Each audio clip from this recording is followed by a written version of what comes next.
देखिए, ये युद्ध जो है भारत की तरफ बढ़ रहा है, तो भारत को उसके पहले उस पे रोक लगानी पड़ेगी। तो ये प्रोएक्टिव जो स्टेप भारत ले रहा है, तो कहीं न कहीं भारत को भनक पड़ी है।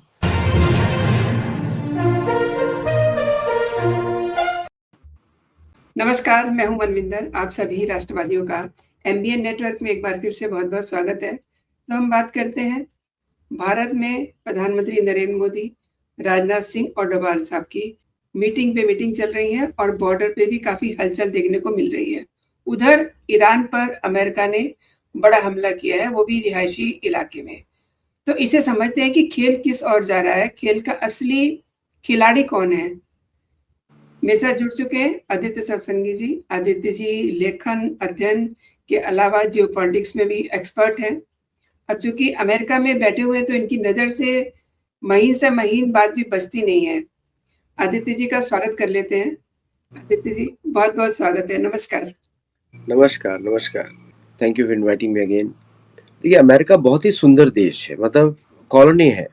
बहुत सुंदर लैंड को इंग्लैंड ने ऑक्यूपाई किया हुआ है, उसको वैसे ही देखना चाहिए।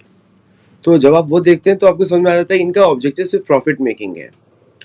और जितने भी एंग्लो सैक्सन्स हैं, ये फोर्ट्स में रहते हैं, झुंड में रहते हैं। जैसे कि भारत में आप देखते हैं ना, मुसलमान लोग एक छोटे से एरिया में रहेंगे और फिर उसको कहीं पे घुसने नहीं देंगे। एग्जैक्टली वैसे ही अमेरिका बना हुआ है। चाहे लॉस एंजलिस लें, चाहे सैन फ्रांसिस्को लें, ये एक छोटा सा अर्बन कॉन्ग्लोमरेट इन्होंने बनाया है और उसी के अंदर रहते हैं। इनका जमीन से कोई संबंध नहीं होता।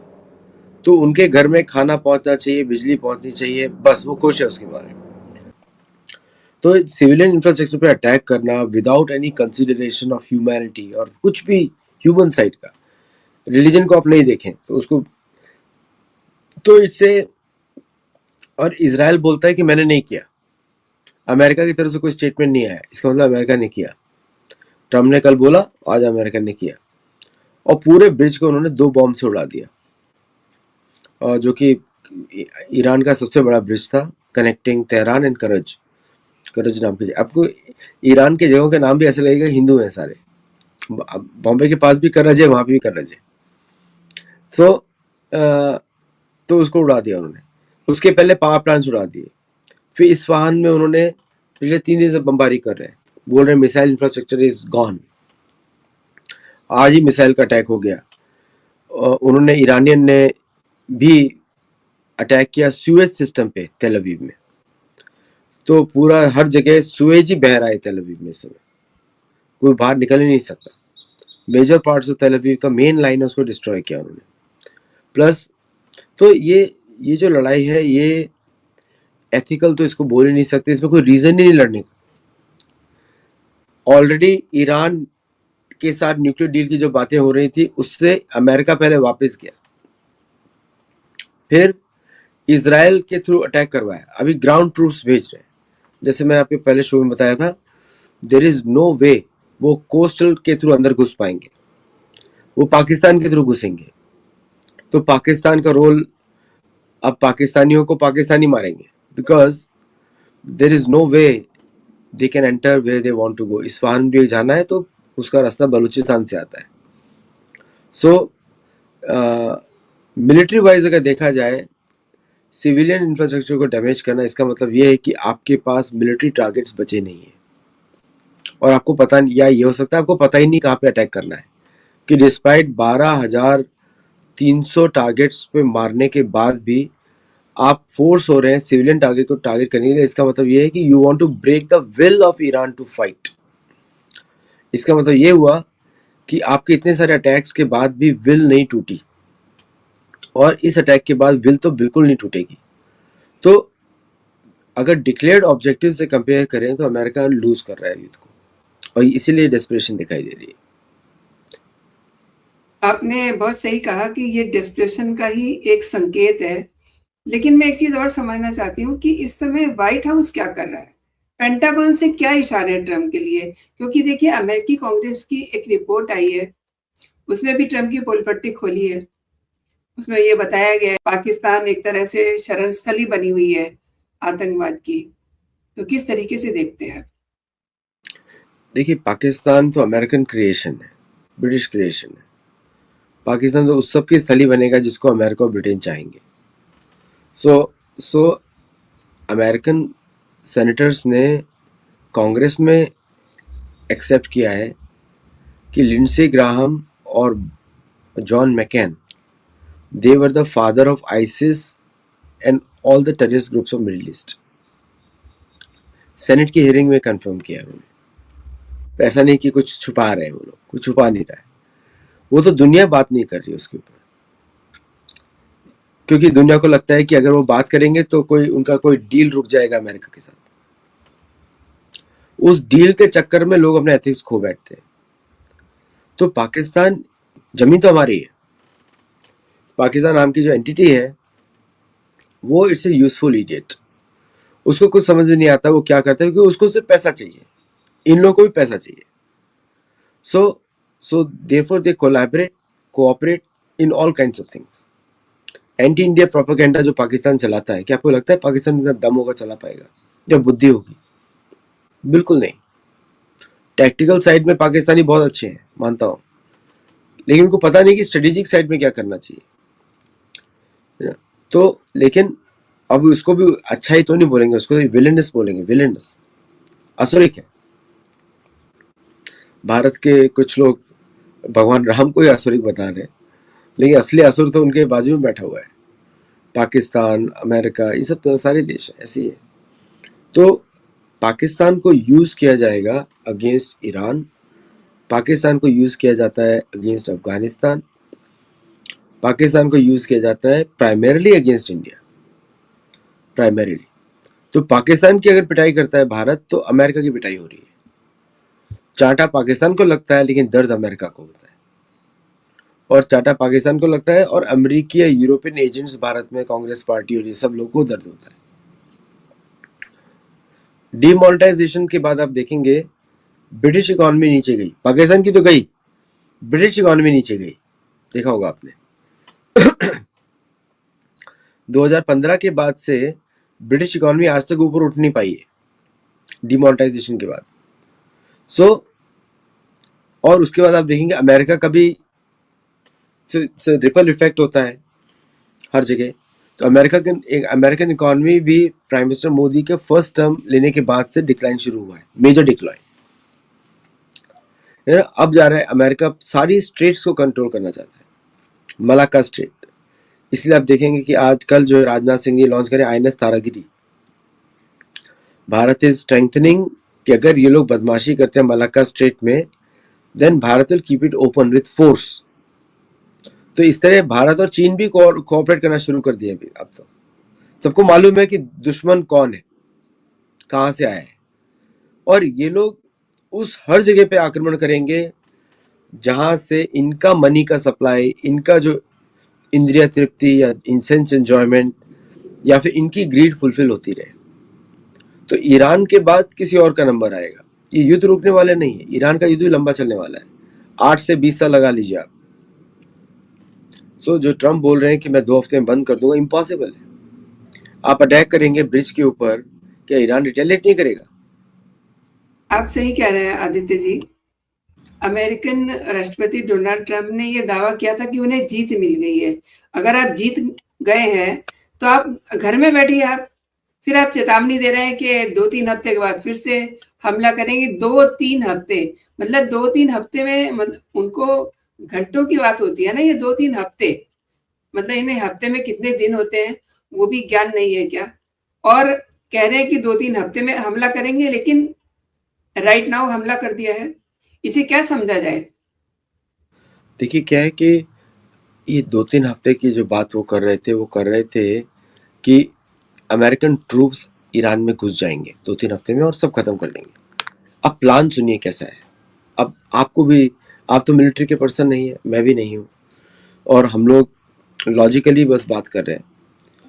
मैंने आपको बताया भी था कि कोस्टल के थ्रू अंदर घुस नहीं सकते, है ना, तो उनको घुसना पड़ेगा थ्रू द माउंटेन्स। तो इन्होंने आक्रमण किया। अब प्लान देखिए, मैं लैंड करूंगा बीच में, मरीन्स को डालूंगा, एक्सकवेटर्स को लॉन्च कराऊंगा, फिर मरीन्स जाएंगे अंदर। ऐसा लगता है कि मरीन्स क्या गॉड के द्वारा भेजे गए हैं। हर जगह तो पिटाई हो चुकी है, आप देख रहे हैं ना, अरेस्ट कर दिए जाते हैं इजीली।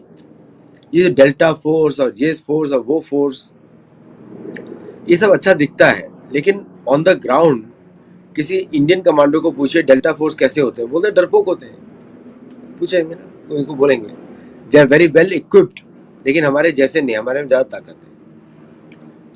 तो on the man to man में देखेंगे तो American forces don't match up to most of the forces in the world. Equipments में they match up, more than match up. अब उसको बीच में आप लैंड करा रहे हैं, एक्सकवेटर्स लेके घुस रहे हैं, फिर सुरंग खोद रहे हैं, फिर अंदर जाके यूरेनियम लेके आ रहे हैं। और पिछले बार के अटैक में आपने बोला था आपने यूरेनियम सब खत्म कर दिया, तो किस लिए जा रहे हो भाई इंडिया अंदर? तो यू कॉन्ट्राडिक्टिंग योरसेल्फ। और ये प्लान तो इतना ऐसा लगता है कि हॉलीवुड मूवी में किसी ने स्क्रिप्ट लिखी है इसकी ऊपर। माइकल कुब्रिक की स्क्रिप्ट है या फिर डेव कैमरॉन की स्क्रिप्ट है, कि डेव कैमरॉन ने बताया कि ऐसे लैंड कर रहे हैं, यहाँ पे ब्रैड पिट पहुंच जाएगा, टॉम क्रूज पहुंच जाएगा, ऐसा है ये। So totally foolishness. आपने टॉम क्रूज का नाम लिया तो देखिए जिस तरीके से ट्रम्प कह रहे हैं कि ईरान की मिसाइलें, ड्रोन क्षमता, नौसेना सब खत्म हो गई है, सैन्य ताकत बिल्कुल कमजोर हो गई है, और उनका जो अपना एक मकसद जो भी होगा वो पूरा होने वाला है, राइट? एक तरफ तो ये कह रहे हैं, तो फिर हमले किस लिए? मतलब आपने कहा ना कि कंट्राडिक्शन इनके अपने ही बातों में बहुत ज्यादा है, तो ये कर क्या रहे हैं? मैं तो ये समझना चाहती हूँ आज। ये पूरी दुनिया हंस रही है कि ये कर क्या, कहना क्या चाहते हैं। हमने हाँ, नेवी खत्म कर दी, एयरफोर्स खत्म कर दिया, सब कुछ खत्म कर दिया, ईरान इज डिस्ट्रॉयड, ऐसा बोलते हैं। तो फिर अभी तक आपके शिप ईरान के पास क्यों नहीं जा पा रहे? क्या डर है? आपके तो सारे एयरक्राफ्ट कैरियर भाग गए ना वहां से। अमेरिकन क्वेश्चन कर रहे हैं, जो Anglo Saxon white American question कर रहे हैं कि आपके शिप वहां से भागे हुए हैं सारे के सारे। उनका जो लिंकन था, अब्राहम लिंकन एयरक्राफ्ट कैरियर, जो हमारा एयरक्राफ्ट कैरियर, उसके अंदर छेद है रनवे के ऊपर। जराड फोर्ड के बे एरिया में उसका जो बैक साइड में जो पार्किंग का जो जो एरिया होता है प्लेन के अंदर, शिप के अंदर, उधर तो ब्लास्ट हुए पड़े हैं। तो logistics planes it can not be use fully, पूरा aircraft carrier is not usable. तो और साथ में आप एक बात और देखिए अमेरिकन लोकल पॉलिटिक्स की। अमेरिकन लोकल पॉलिटिक्स में जो है ये जो पूरा प्लान है कि अमेरिकन, अगर आप कांग्रेस को देखते हैं, अमेरिकन कांग्रेस में अपोजिशन ही नहीं उठा, सिर्फ मीडिया में अपोजिशन है। अमेरिकन कांग्रेस में कोई अपोजिशन नहीं इस युद्ध के लिए, एवरीबडी इज क्वाइट। मतलब क्या दिखता है आपको कि दोनों साइड में दोनों ही को पैसा दिया गया या कुछ दिया गया benefits, so everybody is quite. ये यूनानिमस डिसीजन है। तो चाहे डेमोक्रेट्स अपोज कर रहे हैं on the street, on the media, लेकिन कांग्रेस में तो बोथ द हाउसेस अप्रूव्ड। और मेरे हिसाब से अगर जो अभी कल सुप्रीम कोर्ट की रूलिंग हो रही है अगेंस्ट द जी। बर्थ राइट सिटीजनशिप, तो वहां पर भी अप्रूवल है।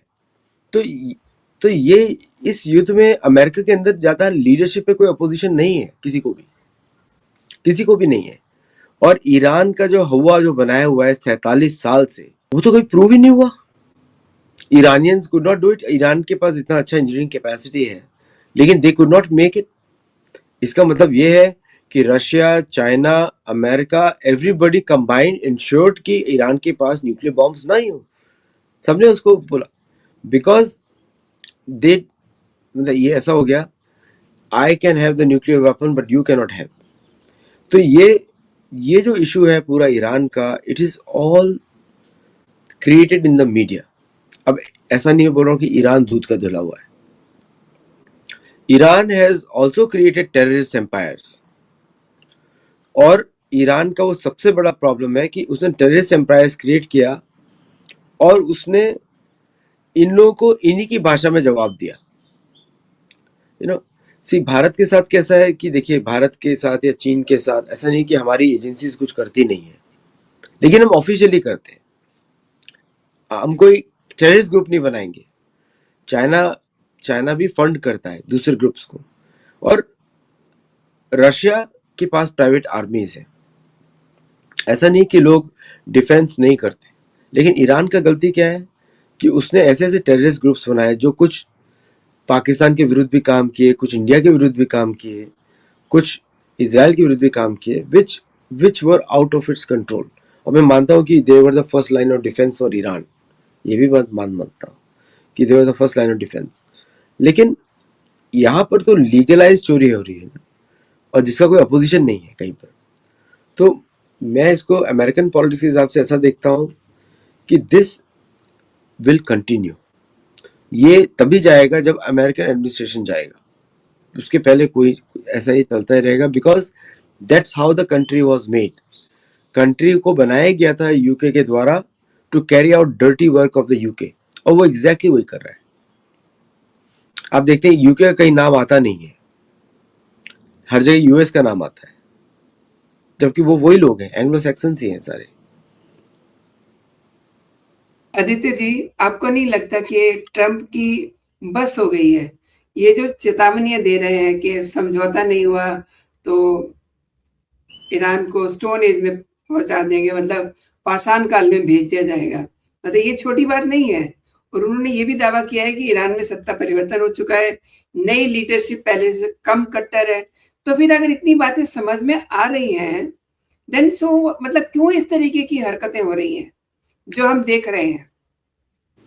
देखिए, ट्रम्प जो है ना, केजरीवाल के बाप है यू टर्न में। प्लेन में बोलते हैं कि रिजीम चेंजिंग हमारा ऑपरेशन था, कल बोलते हैं प्रेस कॉन्फ्रेंस रिजीम चेंजिंग हमारा ऑप्शन नहीं था, ठीक है। और जब वो ऐसा बोलते हैं कि मैंने ईरान के सब कुछ बर्बाद कर दिया है and now I am going to punish you civilian side में, आपको बड़ा याद होगा स्टेटमेंट पीयूष गोयल जी का कि India never discusses deals under the fear of gun. Clearly बोल दिया था, साफ साफ शब्दों में बोल दिया था, और इतनी शांत भाषा में बोला था कि अमेरिकन को डर लगे। डरपोक होते हैं, डरते बहुत जल्दी है, बहुत जल्दी। सो आप किसी अमेरिकन को बोलेंगे ना कुछ भी कि don't do this otherwise I will do this, तुरंत वो डर के मारे घबरा जाएगा पूरा। मैं व्हाइट एंग्लो सैक्सन की बात कर रहा हूँ। सो दी पूरा जो ये ईरान के ऊपर जो एपिसोड है, इसमें सच कहीं ढूंढिए ही मत। द ओनली ट्रूथ इज कि they want to destroy Iran, Iran is on the checklist, बस यही है। जिस दिन चेकलिस्ट में कोई और आएगा उसका नंबर आएगा। बात क्यूबा की कर रहे हैं, लेकिन मैं आपको बता रहा हूँ आपके शो पे पहली बार, और पहले बोल चुका हूँ किसी और शोज में, अगला नंबर ब्राजील,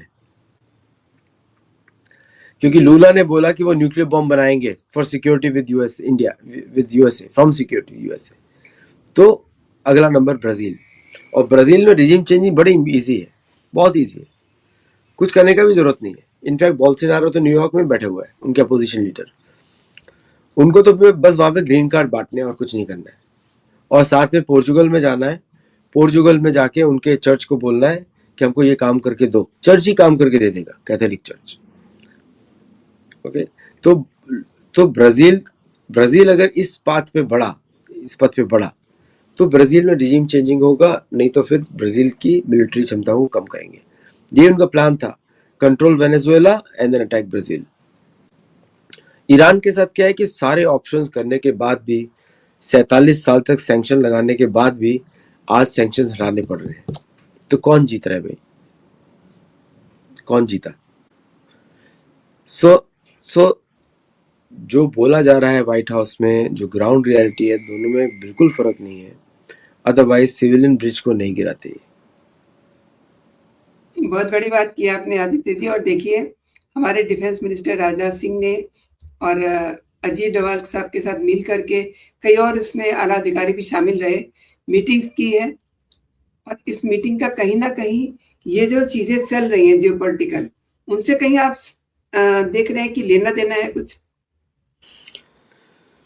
देखिए, ये युद्ध जो है भारत की तरफ बढ़ रहा है, तो भारत को उसके पहले उस पर रोक लगानी पड़ेगी। तो ये प्रोएक्टिव जो स्टेप भारत ले रहा है, तो कहीं ना कहीं भारत को भनक पड़ी है कि निर्देश आया पाकिस्तान को ऊपर से, कुछ गड़बड़ी क्रिएट करो भारत के लिए।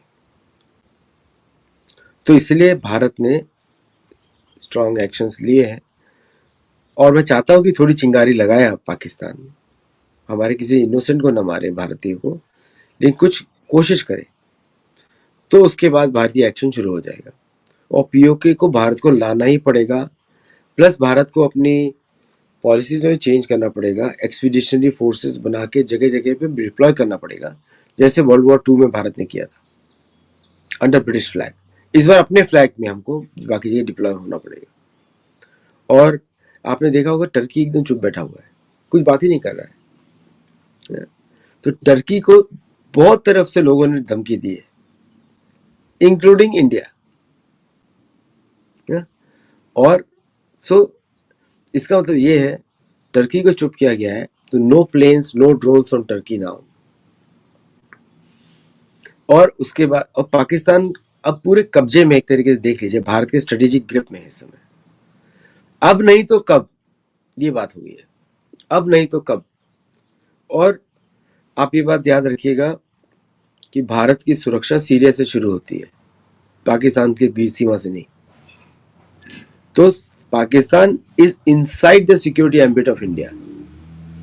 और आपने देखा होगा कि कंसिस्टेंटली किस तरह एचएल प्रोग्राम को अमेरिका ने पीछे करवाया, क्योंकि this Tejas planes were design to be very good.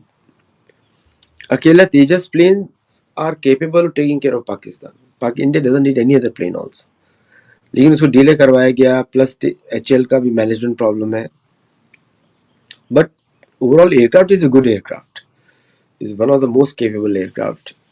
और पाकिस्तान अकेले पाकिस्तान के उतना ही काफ़ी है, भारत को जरूरत ही नहीं कोई और फैंसी एयरक्राफ्ट पाकिस्तान के लिए। That platform is very good, क्योंकि प्लेटफॉर्म जो बनाया है, तो इसलिए अभी इसीलिए अमेरिका ने वो भी प्रोग्राम स्लो करवाया। जहाँ भी डिपेंडेंस होगी अमेरिका के ऊपर, वो सारे प्रोग्राम स्लो होंगे, बिकॉज उनके लिए first priority is to protect Pakistan. और भारत ने सिंधु पार्ट 1 में दिखाया कि it is 22 minutes job for them. इस बार will be maximum 2 days job for them, चाहे पाकिस्तान कुछ भी कर ले। सही कह रहे हैं, इसीलिए बॉर्डर्स पे हलचल भी दिखाई दे रही है, हलचल भी महसूस की जा रही है। ये जो मीटिंग्स चल रही हैं, गुप्त मीटिंग्स चल रही हैं, इनके कुछ ना कुछ बड़े मायने ज़रूर हैं। आपने अदिति जी मेरे शो के लिए समय निकाला, मेरे लिए समय निकाला, और मेरे दर्शकों को आपने कई महत्वपूर्ण विषयों पे जानकारी दी। आपका बहुत बहुत धन्यवाद। जय हिंद, जय भारत। जय भारत।